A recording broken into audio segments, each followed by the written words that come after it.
Kevin David Minnick é o nome de um dos hackers mais famosos do mundo. Antes, um criminoso. Atualmente, ele é dono do seu próprio negócio, que impede que pessoas, como ele, possam burlar a segurança de outras empresas. Mas o que fez Kevin ser o hacker mais procurado do mundo? Quais foram os crimes graves que ele cometeu? Bom, meu nome é Ivan Lima e hoje eu conto a história sobre como o FBI conseguiu prender o hacker mais procurado da história. Como de costume, eu quero pedir para vocês se inscreverem no canal. Isso ajuda muito o nosso trabalho. Minnick nasceu no dia 6 de agosto de 1963, em uma cidadezinha ao sul da Califórnia, chamada Van Nuys. Desde muito pequeno, a vida dele foi conturbada. Durante os anos 70, época que seus pais se separaram, Kevin passou a viver em um ambiente nada adequado para uma criança. Na verdade, ele vivia muito sozinho. Por causa da separação dos pais, a mãe de Kevin teve que trabalhar como garçonete. E isso o obrigava a passar longas horas fora de casa. Nessa época, ele passou a ter interesse pela computação e ficou fascinado pelo que podia fazer através das redes telefônicas. Por isso, ele era chamado de Frika, que é o nome dado aos hackers de telefonia. Ele era curioso para saber como a comunicação eletrônica funcionava, pesquisando e aprendendo coisas que pareciam impossíveis de aprender.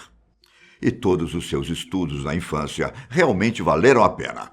Com apenas 12 anos de idade, Kevin conseguiu burlar as passagens de ônibus e andar gratuitamente pela cidade em que morava.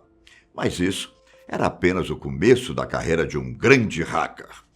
Logo na adolescência, ele já era famoso por seus feitos. Com 16 anos, ele fez sua primeira vítima, o sistema de segurança da escola que estudava.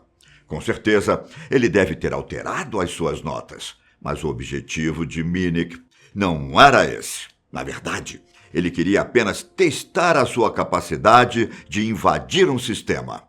E nada melhor do que começar quebrando a segurança do sistema da sua própria escola.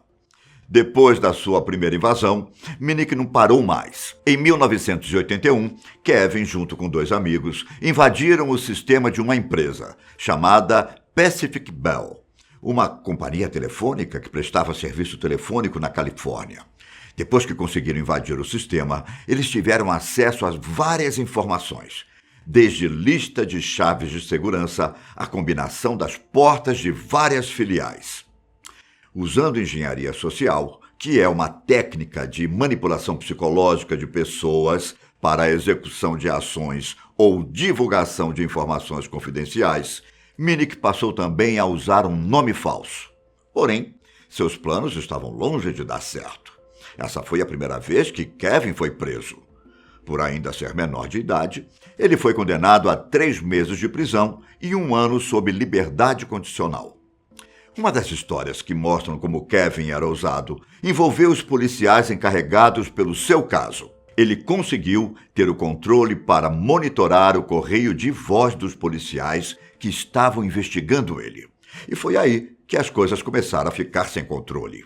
Kevin, então, passou a usar o nome Condor, que era um tipo de nome de guerra.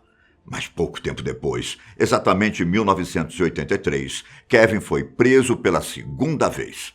Ele foi preso usando um computador universitário para obter acesso à rede ARPANET, o antecessor da internet. Nesse caso, ele estava tentando entrar em um computador do Pentágono e foi condenado a 6 meses de prisão. No ano de 1987, Kevin parecia estar querendo mudar de vida. Ele começou a viver como um estudante de informática em uma escola. Mas, depois de um tempo, seu foco passou a ser os números de cartões de crédito. Mas suas ações fizeram a polícia ir até seu apartamento, que ele dividia com sua namorada. Foi quando ele foi acusado de roubar o software de uma pequena empresa californiana. Neste ano, ele foi condenado a 3 anos de liberdade condicional. Sem sombra de dúvidas, Kevin não iria parar. Após esse acontecimento, ele se candidatou a uma vaga de emprego no Security Pacific Bank, uma empresa encarregada de segurança da rede de bancos. Porém, ele foi rejeitado por causa da sua ficha criminal. Mas sua resposta foi imediata.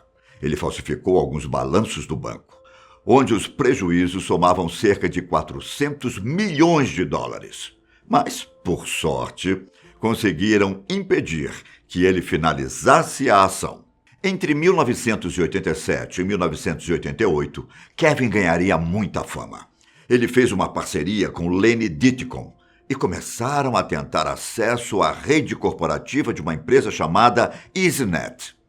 Depois de burlar mais alguns sistemas e conseguir despistar completamente o FBI, Kevin começou a ter algumas desavenças com seu amigo. Assustado com a possibilidade de ser preso, Kevin traiu seu companheiro e colocou os federais na cola de Lenny, fazendo ligações anônimas para incriminá-lo. Tendo ideia da traição do amigo, Lenny confessou tudo para as autoridades. E isso fez com que a polícia conseguisse capturar Kevin mais uma vez. Foi a 5ª vez que Kevin foi preso por um caso de crime de informática. E o caso atraiu a atenção de todo o país. Dessa vez, a justiça solicitou que ele ficasse preso por 6 meses e passasse por um programa de reabilitação para tratar seu vício em computadores. Em 1992, ele se mudou para São Fernando, na Califórnia, onde passou a reconstruir a sua vida mais uma vez. Porém, alguns meses depois, as autoridades da Califórnia ordenaram a prisão de Kevin, agora por ter violado os termos da sua liberdade, em 1989. Só que dessa vez, eles não conseguiram capturá-lo. Kevin desapareceu sem deixar rastros, e a partir dali era considerado um hacker fugitivo. Mais ou menos nessa época, Kevin começou uma grande batalha contra o repórter do New York Times, chamado John Markoff. O jornalista expôs Kevin como um verdadeiro criminoso de computadores. E nesse momento, ele ganharia ainda mais fama. Em 1994, quando a telefonia móvel estourou em todo o mundo, Minnick percebeu que ele poderia facilmente usar essa tecnologia para não ser localizado. Ele usava telefones clonados para esconder sua localização e chegou a invadir diversas empresas grandes. Para conseguir o que queria, Kevin chegou a invadir e obter cópias do software de empresas como Motorola, entre outras gigantes da comunicação. Em uma das ligações em que ele manipulava as pessoas, Kevin chegou a ensinar uma funcionária a compactar o código-fonte da Motorola e enviar para ele. Seu objetivo era conseguir entender perfeitamente como o software funcionava e, assim, ter a possibilidade de alterá-lo para evitar que ele pudesse ser rastreado pelo FBI. Kevin podia até ser um dos melhores hackers do mundo, mas o FBI também tinha bons profissionais do seu lado. E o erro de Kevin foi ter invadido o computador de um homem chamado Tsutomu Shimomura. Ele era um especialista em segurança de redes do Centro Nacional de Supercomputação em San Diego. Ele descobriu, por acaso, que alguém tinha invadido sua rede e resolveu investigar. Depois de muito tempo tentando descobrir quem era o invasor, Shimomura finalmente chegou ao criminoso procurado. Ele conseguiu rastrear o IP da máquina de Kevin e descobriu que a máquina estava na Universidade de Berne, possivelmente uma das bases de operação de Kevin. Nesse processo, Shimomura também descobriu as outras bases de Kevin em vários locais dos Estados Unidos. Ele então entrou em contato com as autoridades e conseguiu uma permissão para monitorar os ataques de Kevin. Junto com uma equipe de profissionais e as tecnologias do FBI, em fevereiro de 1995, Shimomura e o FBI conseguiram localizar um sinal que possivelmente poderia ser de Kevin. O sinal vinha de um conjunto de apartamentos da cidade de Raleigh, capital de Carolina do Norte. Shimomura e o FBI viajaram rapidamente para a cidade. E depois de 2 dias de monitoramento, as autoridades finalmente conseguiram localizar, com precisão, a localização do hacker mais procurado do mundo. E foi no dia 15 de fevereiro de 1995 que Kevin foi preso. Ele foi acusado de pirataria, invasão de computadores, interceptação de comunicação e fraude eletrônica. Só para vocês terem uma ideia, junto a Kevin foram encontrados identidades falsas e cerca de 100 códigos de celulares clonados. Em 1999, ele se declarou culpado pelos crimes. Sua pena foi de 5 anos preso e mais 3 em liberdade condicional. Porém, durante todo esse tempo, Kevin tinha que ficar longe do que mais amava: os computadores. Mas será que esse foi o fim da carreira de um dos maiores hackers do mundo? Não exatamente. Depois de pagar pelos crimes cometidos, Kevin achou que era hora de parar de brincar com a justiça e decidiu que dessa vez iria trabalhar sério.